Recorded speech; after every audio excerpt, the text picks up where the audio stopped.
얼마나 감사한지 모르겠습니다. 거의 3개월 만에 들어보는 성가대인 것 같습니다. 감사합니다. 자, 하나님의 말씀은 마태복음입니다. 마태복음 19장. 마태복음 19장 1절에서부터 12절까지입니다. 예수께서 이 말씀을 마치시고 갈릴리를 떠나 요단강 건너 유대 지경에 이르시니 큰 무리가 따르거늘 예수께서 자기서 병을 고치시더라. 바리새인들이 예수께 나와 그를 시험하여 이르되 사람이 어떤 이유가 있으면 그 아내를 버리는 것이 옳으니이까. 예수께서 대답하여 이르시되 사람을 지으시니가 본래 그들을 남자와 여자로 지으시고 말씀하시기를 그러므로 사람이 그 부모를 떠나서 아내와 합하여 그 둘이 한 몸이 될지니라 하신 것을 읽지 못하였느냐. 그런즉 이제 둘이 아니요 한 몸이니 그러므로 하나님이 짝지어 주신 것을 사람이 나누지 못할지니라 하시니. 여짜오되 그러면 어찌하여 모세는 이혼 증서를 주어서 버리라 명하였나이까. 예수께서 이르시되 모세가 너희 마음의 완악함 때문에 아내 버림을 허락하였거니와 본래는 그렇지 아니하니라. 내가 너에게 말하노니 누구든지 음행한 이유에 아내를 버리고 다른 데 장가드는 자는 간음함이니라. 제자들이 이르되 만일 사람이 아내에게 이같이 할진대 장가들지 않는 것이 좋겠나이다. 예수께서 이르시되 사람마다 이 말을 받지 못하고 오직 타고난 자라야 할지니라. 어머니의 태로부터 고자된 자도 있고 사람이 만든 고자도 있고 천국을 위하여 스스로 된 고자도 있도다. 이 말을 받을 만한 자는 받을지어다. 아멘. 현재 우리나라는 결혼한 열상이 중에서 3.3쌍이 이혼한다고 합니다. 특별히 결혼 후 20년 이상 된 부부의 그 이혼, 즉 황혼이혼이라고 그러죠. 황혼이혼율이 계속 증가하고 있다고 합니다. 한 기관에서 조사를 했는데 중년의 부부에게 똑같이 지금 중년의 부부에게 소원이 무엇이냐 이렇게 물었는데 그 1순위, 2순위, 3순위 막 이렇게 있을 거 아닙니까? 근데 남자 여자한테 물었는데 대답이 똑같다는 거예요. 그게 뭐냐면은 중년의 그 소원의 부부의 소원의 1순위가 바로 이혼하는 거랍니다. 그래서 근데 여기서 남자하고 여자가 약간 차이가 좀 있어요. 남자들의 경우에 소원이 무엇이냐 하는 질문에 이혼을 한 다음에 젊고 이쁜 여자와 만나서 연애를 원없이 해보는 게 1순위라고 합니다. 여자도 이혼이 1순위인데 여자는 좀 달라요. 여자는 이혼한 다음에 남편도 자식도 다 싫고 혼자 좀 편하게 살고 싶다. 그렇게 얘기를 한다고 합니다. 공감이 좀 가시나요? 그런데 이것은 희망사항일 뿐이고 막상 이혼을 하게 되면 대개 이혼 전보다 엄청난 스트레스가 기다리고 있습니다. 절대로 이혼은 생각처럼 낭만적이지도 않고요. 자유함을 가져다 주지도 않습니다. 그리고 삶의 질이 현저하게 떨어집니다. 여러분들의 자녀가 이제 결혼할 때가 돼서 믿지 않냐 하는 남자친구나 여자친구를 이제 결혼하겠다고 데려온다고 한번 생각해 보십시다. 여러분들 어떻게 하시겠습니까? 물론 여러분들의 자녀도 만약에 믿음이 없이 성경적인 가치관을 갖고 있지 않다면 문제가 별로 없을 것입니다. 피차 일반이니까. 그러나 만약에 우리 자녀는 신실하게 잘 믿는데 그냥 그 자녀가 그냥 신앙은 없고 조건만 자기랑 좀 괜찮은, 그러니까 잘생기고 직장도 안정적이고 돈 좀 있는 그런 배우자를 데리고 온다고 생각을 해봅시다. 그러면은 어떻게 될까요? 우리 자녀도 통계적으로 30-40%는 이혼하는 것입니다. 여러분들 이것을 심각하게 생각해 보신 적이 있으십니까? 나의 자녀는 예외라고 생각하나요? 그것은 합리적이지 않습니다. 지금 우리가 살고 있는 지금 대한민국의 사회, 이 현대 사회는요, 이혼에 대해서 아주 열려 있습니다. 그러니까 결혼에 대한 이유도 제대로 성경적으로 생각해 본 적이 없고, 또한 성경적 가치관을 받아들이지도 않기 때문에 결혼에 대한 자기가 결혼하려는 첫 번째 이유가 무엇일 것 같습니까? 거의 나의 행복입니다. 그러니까 나의 행복하기 위해서 결혼한다는 것이죠. 생각해 보세요. 잘못된 거 없는 것 같지 않습니까? 그렇죠? 그러니까 신랑도 예비 신랑도 예비 신부도 결혼의 첫 번째 이유는 다 나의 행복입니다. 내 행복하려고 결혼하는 거지. 따라서 살다가 만약에 나의 행복에 손상이 있게 되면, 나의 행복에 데미지가 있게 되면 많이 생각할 것 없이 그냥 조금만 생각하고 화려한 싱글이 되는 것을 선택해버립니다. 그러나 말처럼 이혼은 결코 화려하지 않습니다. 요즘 TV 연속극과 같은 그런 시나리오를 만약에 생각한다면 큰 오산입니다. 꿈 깨야 됩니다. 많은 기독교인 가정에서도 성경의 결혼관에 대한 굳건한 믿음을 갖고 있지 않다면 세상적인 기준으로 꿈과 같이 달콤한 결혼을 그냥 꿈꾸는 것이죠. 그걸 기대하고 그냥 결혼하지만은 우리가 잘 알듯이 인간의 삶은 그렇게 낭만적이지 않습니다. 오히려 잠깐의 허니문이 지나고 그 다음에 길고 긴 생존을 위한 투쟁과 분투가 기다리고 있는 게 그게 삶이라는 것이죠. 자신의 행복이라는 그 가장 큰 결혼의 동기만을 계속 고수하는 그 배우자의 그 이기적인 모습을 보면서 지속적으로 힘든 것이 결혼 생활일 가능성이 아주 큰 것입니다. 자신의 행복을 보장해 주지 않는 그 배우자의 그 무능함 때문에 실망하면서 사는 삶이 결혼 생활이 될 가능성이 아주 크다는 것이죠. 여러분, 반드시 여러분의 자녀에게 믿음의 배우자를 얻어주십시오. 믿음의 배우자를 꼭 만나십시오. 그것이 그나마 통계적으로 이혼을 줄일 수 있는 방법입니다. 자녀가 여러분들 어느 날 젊고 멋지고 여자 같으면 예쁜 그렇게 멋진 멋진 형제를 데리고 와서 아빠, 엄마, 나 결혼하겠습니다. 여러분들 앞에 탁 두었다고 생각해 보세요. 탁 보면은 젊음이 얼마나 아름답습니까? 젊다는 것 자체가 큰 재산인데 제가 봐도 혹할 것 같습니다. 우리 아들과 딸이 나중에 어떤 사람을 데리고 왔을 때요. 정말 젊고 예쁘고 멋진 남자나 여자를 데려올 거 아닙니까? 하지만은 그들의 내면은, 그들의 생각은 그들이 결혼하려고 이유는 자신의 행복이라는 것이죠. 그렇지 않을까요? 그래서 살다가 결혼 생활이 권태로워지거나 아니면은 상대가 돈을 잘 못 벌어오게 되면 자신의 행복이 침해받는다고 생각하지 않습니까? 그러면은 딴 생각할 가능성이 아주 농후한 것이죠. 이것이 이 시대에 부정할 수 없는 현실이고 정신입니다. 그러나 신앙이 깊으면 깊을수록 제대로 성경의 이 가르쳐 주시는 결혼의 의미를 받아들인다면은 이혼 확률은 줄어들게 되는 것입니다. 나중에는 거의 없게 되는 것이죠. 왜냐하면 진정한 성경은 이렇게 가르쳐주고 있습니다. 결혼의 목적이 자신의 행복이 아니야. 결혼의 목적은 하나님께서 기뻐하시는 가정을 만들고 하나님께 영광 돌리는 거야. 그렇게 성경에 얘기하고 있지 않습니까? 얘기해주고 있는 것이죠. 지금 목사가 이 말을 하면 요즘 많은 젊은 사람들이 웃을 것 같습니다. 결혼이 무슨 하나님의 영광, 나의 행복이지. 이렇게 생각하지 않을까요? 제가 그렇게 얘기하면서도 꼭 그렇게 할 것 같은 느낌이 많이 드는 게 이 시대입니다. 오늘 본문에서 예수께서 갈릴리에서 사역하시고 유대로 가셨습니다.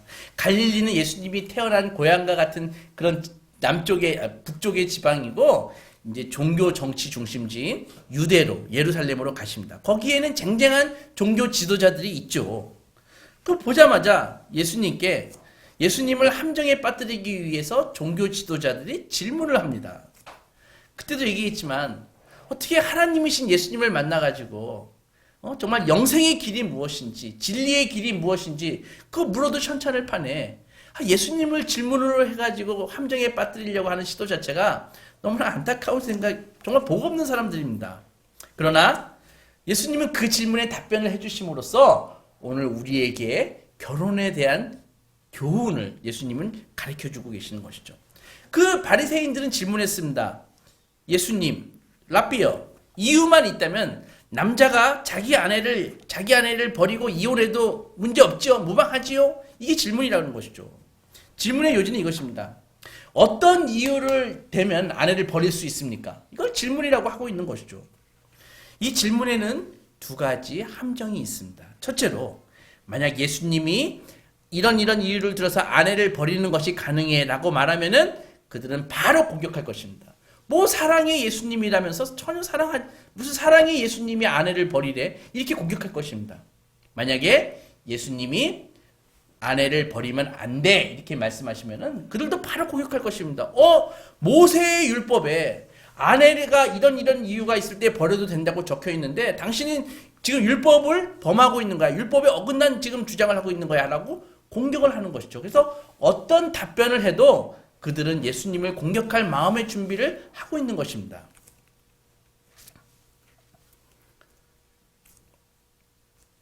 모세는 이스라엘 백성들이 그토록 중요하게 생각하는 율법을 하나님께로부터 직접 받은 사람 아닙니까? 그래서 유대 사회에서 모세의 위치라는 것은 정말 하나님 다음이라고요. 율법을 지금 받은 사람 아닙니까?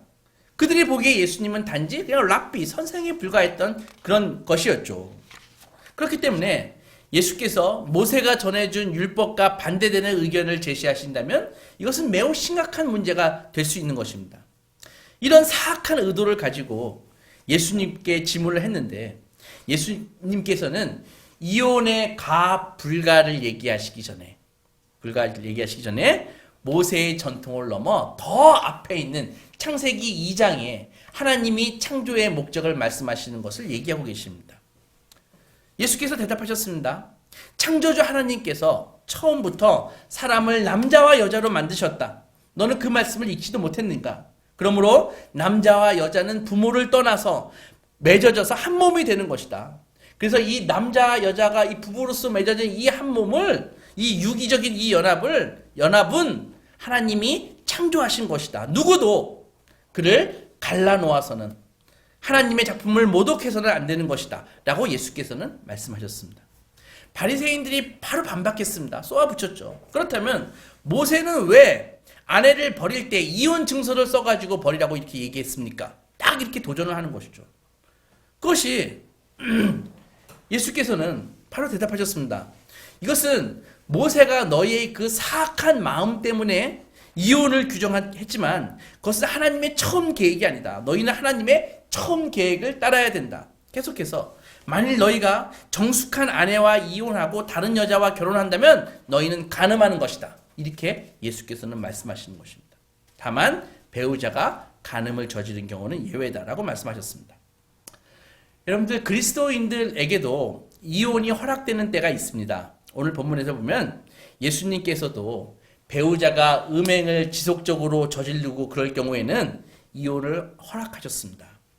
또한 사도 바울의 가르침에는 나중에 서신서에 보면은 이혼을 허락하는 한 가지 경우가 더 있습니다. 그건 뭐냐 하면은 신실하게 신앙생활을 하려고 하는데 다른 배우자가 그것을 싫어하면서 지속적으로 박해하고 신앙생활을 방해한다면은 그래서 결혼생활을 하면은 신앙을 포기할 수밖에 없는 그런 벼랑 끝에 몰린다면은 그런 경우에는 이혼할 수 있다라고 사도 바울은 얘기했습니다. 또 우리가 신앙의 모범으로 삼는 사람들이 청교도들이거든요. 근데 청교도들은 이혼에 대해서 몇 가지 생각을 더 추가했습니다. 예를 들어서 이런 것이죠. 배우자 중 한 편이 정신병자라거나 정신 이상자가 되거나 아니면 불치의 병을 숨기고 결혼한 경우 혹은 한 편이 성적으로 불구가 된 경우 교회가 이혼할 수 있도록 청교도들은 허락했습니다. 청교도들은 이런 경우에는 실질적으로 성경이 의도하는 결혼 생활을 지속하기가 어려울 것이다 라고 생각했던 것 같습니다. 그러나 성경과 교회의 역사에서 허용되고 있는 이런 이혼 사유들조차도 이혼할 수 있는 허용적인 조건을 보여주는 것이지 이런 상황이면 반드시 이혼해라 이런 것이 아니라는 것이죠. 하나님께서 이혼을 기뻐하신다는 의미는 절대로 아닙니다. 무슨 말인가 하면은 바리새인들은요 모세의 율법에 이혼에 대한 법규가 있으니까 모세가 이혼을 허락한 것이라고 잘못 생각했습니다. 그들은 이혼하는 그 율법이 있으니까 이혼해도 괜찮다는 뜻이 아니겠는가 이렇게 잘못 생각하고 있는 것이죠. 그러나 예수님은 이 율법의 참 의도를 알려주십니다. 그러므로 그들이 잘못 생각하고 있다는 것을 깨우쳐 주시는데 여러분들 생각해 보세요. 자동차가 있습니다. 자동차가 이렇게 있는 것은 길에서 자동차를 몰고 안전하게 운전하라는 것이지 자동차를 가지고 막 여기저기 바꾸 다니라고 자동차를 만든 건 아니잖아요.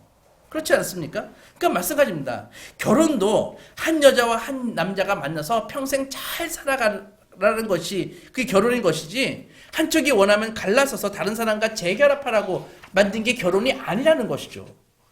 말하자면 모세는 자동차를 운전할 때 사고를 내는 법을 가르쳐 준 것이 아니라, 자동차를 운전할 때 사고를 절대 내면 안 되지만 정말 안타깝게도 어쩌다 사고가 났을 경우에 그것을 이런 식으로 해결해라, 이런 의미에서 율법을 준 거란 말이죠. 이걸 오해하면 안 되는 것이죠. 잊지 마십시오.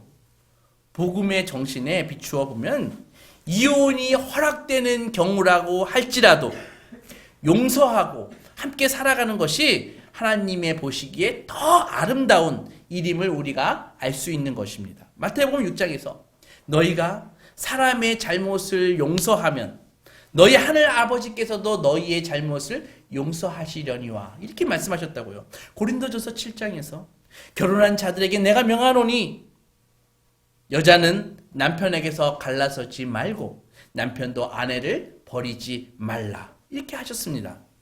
여러분들, 구약에 호세아서가 있습니다. 호세아서를 한번 읽어보신 적이 있으신가요? 호세아 선지자는, 하나님은요 어느 날 호세아 선지자를 부르십니다. 그리고 정말 그 호세아 선지자에게 감당하기 어려운 명령을 내리십니다. 이런 명령을 내리시는지 호세아 1장에 보면은 하나님께서 호세아 선지자에게 이런 말씀을 하십니다. 명령을 하십니다. 얘야, 너는 나가서 창녀 하나를 만나라. 그리고 그 창녀와 결혼해라. 그리고 그 창녀에게서 자식을 낳아라. 이런 명령을 하시는 거예요. 그래서 호세아는 당시 선지자니까, 하나님의 말씀이 임했으니까 당시에 음란하기로 유명한 고멜이라는 여자를 택해서 그 여자랑 결혼을 합니다. 창녀인 그 여자랑. 그래서 하나님의 명령을 따라서 그 여자를 결혼을 하는데, 그러나 이 호세아의 아내 이 고멜은 결혼한 후에도 계속 다른 남자를 만나서 음란한 관계를 지속합니다. 그리고 아버지가 누구인지도 모르는 애들을 낳아가지고 그 남자랑 동거하고 그걸 데리고 오는 것이죠. 그래서 이 호세아는 그 자기 아내 고멜이 밖에서 나가서 누구랑 만들었는지 모르는 애들을 데리고 오니까 그 애들을 또 기른다고요. 한 30명이 되는 애들을. 아내 고멜은 한 남자만으로는 절대로 만족하지 못하는 그런 여자였습니다. 그러나 호세아는 고멜이 밖에 나가 아이를 낳고 돌아와도 그녀를 용서하고 받아들였습니다. 그리고 아버지가 누군지도 모르는 아이를 키웠습니다. 그래서 그렇게 한 이유는 그가 이혼을 두려워했거나 아이를 키워줄 사람이 없어서가 아니었습니다. 이혼한 후 사람들 입에 오르내려 가문의 명예가 더럽히는 것이 무서워서 그렇게 한 것이 아니었습니다. 호세아는 고멜을 진정으로 사랑했습니다. 그녀를 불쌍히 여겼고 아내를 향한 그의 그 사랑은 정말 깊은 것이었죠. 그래서 음란한 여인을 끊임없이 용서하면서 자신의 아내로 받아들였습니다. 생각해 보세요. 하나님은 왜 호세아에게 이 일을 시키셨을까요? 여기 메시지가 있는 것입니다. 호세아는 선지자로서, 하나님의 선지자로서 바로 하나님이 하시고 계시는 일을 비유적으로 우리에게 보여주고 계시는 것입니다. 남편을 배신하고 음란한 행위를 지속하는 아내를 사랑하는 그 남편의 이야기는, 그것은 호세아의 얘기가 아니라 바로 하나님 당신이 우리를 향한 그 사랑을 표현해주고 있는 것이죠. 이게 하나님의 러브 스토리라는 것이죠. 이러한 하나님의 사랑은 예수님의 말씀 속에서, 가르침 속에서 더욱 찬란하게 빛이 나는데, 산상수훈에서 주님은 이렇게 말씀하셨습니다. 너희 원수를 사랑하며 너희를 박해하는 자를 위해서 기도하라. 예수님이 말씀하신 이 사랑은 사랑받는 대상 안에 어떤 아름다움이 있거나 좋은 것이 있기 때문에 베푸는 사랑이 아니라는 것이죠. 그것은 바로 사랑하는 사람 속에 하나님의 사랑이 막 넘치기 때문에 상대방에게 베푸는 사랑입니다. 이 사랑은 하나님의 아가페의 사랑을 본받은 사랑입니다. 요한 1서 4장에서 하나님이 우리를 사랑하시는 사랑을 우리가 알고 믿었노니 하나님은 사랑이시라. 사랑 안에 거하는 자는 하나님 안에 거하고 하나님도 그의 안에 거하시느니라. 예수 그리스도께서는 그런 사랑으로 사람들을 사랑하라고 명하셨습니다. 원수까지도 사랑하는 것이 주님께서 바라는 것인데 우리가 가족을 사랑하는 것은 너무나 당연한 일입니다. 자신의 가족인 남편과 아내를 사랑하지 않는 사람이 어떻게 눈에 보이지 않는 하나님을 사랑할 수 있겠습니까? 요한일서 4장에서 누구든지 하나님을 사랑하노라 하고 그 형제를 미워하면 이는 거짓말하는 자니 보는 바 그 형제를 사랑하지 아니하는 자는 보지 못하는 바 하나님을 사랑할 수 없느니라 라고 분명히 말씀하셨습니다. 이것이 기독교 신앙이 배우자를 사랑해야 하는 기초이고 근거입니다. 만약에 이런 사랑을 할 수 있는 젊은 친구를 우리 아들과 딸이 데려온다면 더 바랄 게 있을까요? 더 바랄 게 있을까요? 세상에 그것처럼 귀한 믿음이 어디 있겠습니까? 그리고 그 결혼에 대해서 우리가 앞으로 걱정할 게 있을까요? 내가 데려온 우리 아들이 데려온 아가씨가 이런 하나님의 사랑을 마음에 품고 있는 사람이라면은 제가 그 결혼을 염려할 필요가 있겠습니까? 반대로 우리 자식이 그러한 사랑을 가슴속에 품고 있다면은 그 자식의 앞으로 결혼 생활에 우리가 무엇을 염려하겠습니까? 염려할 거 없을 것입니다. 오히려 각자가 속에 나는 내 행복 때문에 결혼해야 돼 라고 이렇게 오는 젊은 사람들 둘이 만났을 때 거기에서 삶 속에서 어떻게 파열음이 안 나겠습니까? 오늘날 대다수의 현대사회는 기독교적인 이 결혼관을 다 버렸습니다. 심지어 수많은 기독교인조차도 이렇게 생각하는 아이들이 아주 드뭅니다. 이제는 사람들이 약속과 이 믿음, 신의와 자기의 행복이 충돌하면은 신의를 버려버립니다. 약속과 자기의 행복이 충돌하면은 약속을 버려버립니다.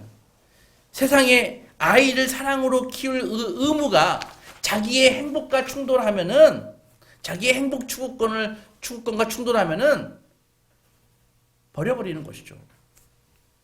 이런 시대에서 이혼 문제에 있어서 예수님을 따르는 것 그리고 이 성경의 가르침을 따르는 것이 쉬울이라고 말하는 사람은 아무도 없습니다. 당연히 예수님도 그렇게 말씀하지 않으셨습니다. 그렇다고 이혼이 단지 선택사항이라고 생각해서는 안 되는 것입니다. 예수님을 따르는 길은 무슨 길입니까? 결국 십자가의 길입니다. 십자가의 길은 무엇입니까? 자기 부인과 자기 희생이라는 길인 것이죠. 그래서 이 자기 부인과 자기 희생이라는 이 길이 바로 십자가의 길이라는 것입니다. 그리스도인들이라고 해도 남편이 폭력을 지속적으로 휘두르거나 바람을 누가 지속적으로 피우거나 아내가 부정행위를 저지르면은 기독교인들이라고 이혼할 수 있습니다. 이런 일을 배우자가 벌일 때 그냥 모르는 채 하거나 묻고 하거나 잠깐의 실수를 얘기하는 것이 아닙니다. 지속적으로 이런 일을 벌일 때 묻고 하라는 얘기는 아닙니다. 그리고 반드시 시시비비를 가려야 됩니다. 그러나 그렇지 않습니까? 우리가 포용을 할 수 있지만 그것은 포용 앞에서 배제가 있어야 되는 것입니다. 배제가 없이 포용은 있을 수가 없는 것입니다. 그러나 그것으로 끝내서는 안 되고 더 좋은 것은 그가 잘못을 인정하고 배제한다는 것이죠. 인정하고 용서를 구할 때 그리스도의 사랑으로 용서하고 온전한 신자가 되도록 함께 사랑하며 사는 것입니다. 만약에 이럴 기회가 있어 우리가 하나님의 사람으로서 실천한다면은 우리는 예수님의 사랑을 조금 느낄 수 있습니다. 그리고 예수님의 사랑이 얼마나 큰지 우리는 감사할 수 있는 것이죠. 배우자 중 한쪽이 성불능자가 되어서 성적 생활이 불가능하면 이혼할 수 있습니다. 하지만 더 좋은 것은 또 다른 측면에서의 관계의 기쁨을 누리며 함께 사는 것입니다. 우리 주위에서 배우자 중 한 명이 식물인간이 되어서 정상적인 결혼 생활을 유지할 수 없는데도 그를 사랑하고 믿음으로 결혼 생활을 유지하는 사람들이 있습니다. 하나님의 사랑은 이처럼 불가능한 일을 가능하게 하고 견딜 수 없는 것을 견디게 하는 것이 바로 하나님의 사랑인 것입니다. 그러므로 그것은 자신의 힘으로 하려고 하지 마십시오. 가능하지 않습니다. 오직 하나님께서 우리에게 사랑하는 마음을 주실 때, 우리가 하나님의 사랑을 구할 때 세상이 이해할 수 없는 불가능한 사랑이 우리에게 부어지고 그 사랑을 받음으로써 우리는 이러한 일을 할 수 있다는 것입니다. 알량한 본인의 인내로 이것을 할 생각을 하지 마십시오. 가능하지 않습니다. 이혼할 수 있습니다. 그러나 더 좋은 것은 사랑으로 그것을 이기며 함께 아름다운 가정을 만들어가는 것입니다. 하나님과 이스라엘 백성들과의 관계를 생각해 보십시오.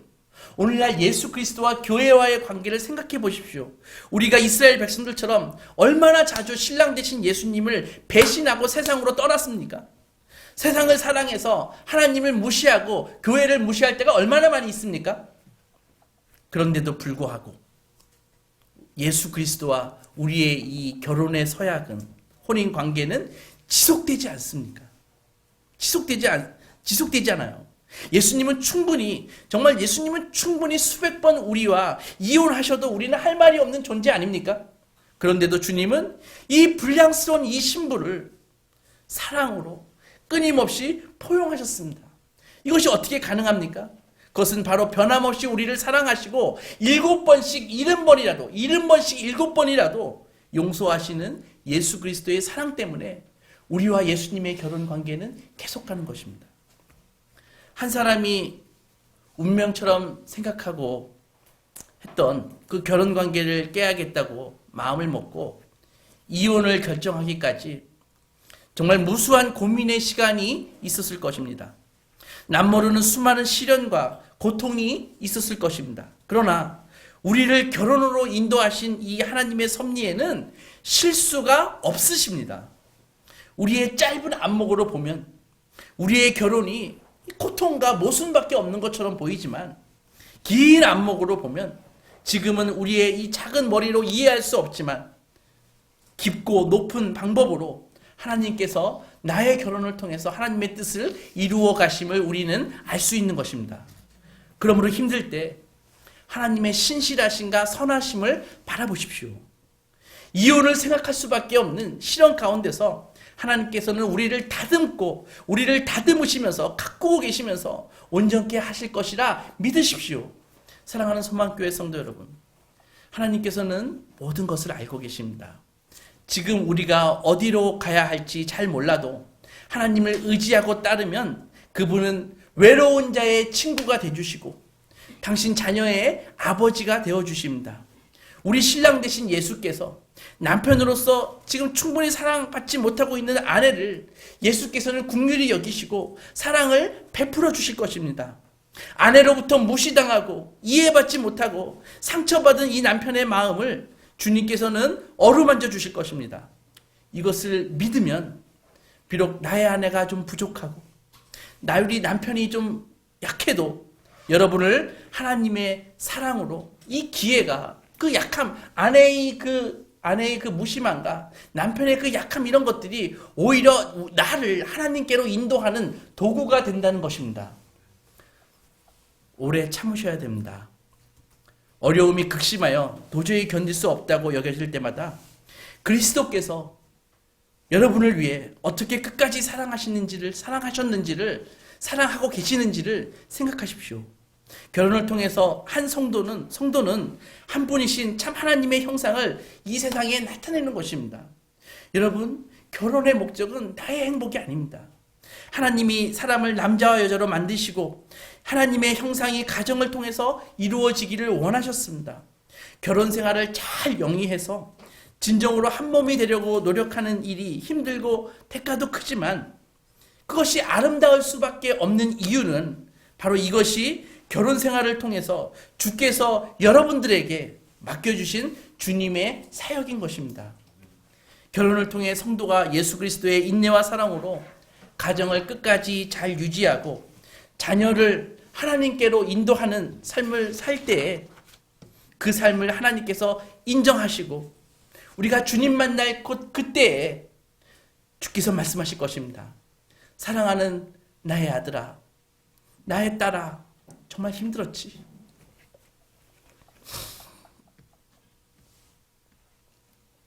수고했다. 너의 삶을 통해서 내가 큰 영광을 받았다라고 칭찬해 주실 것입니다.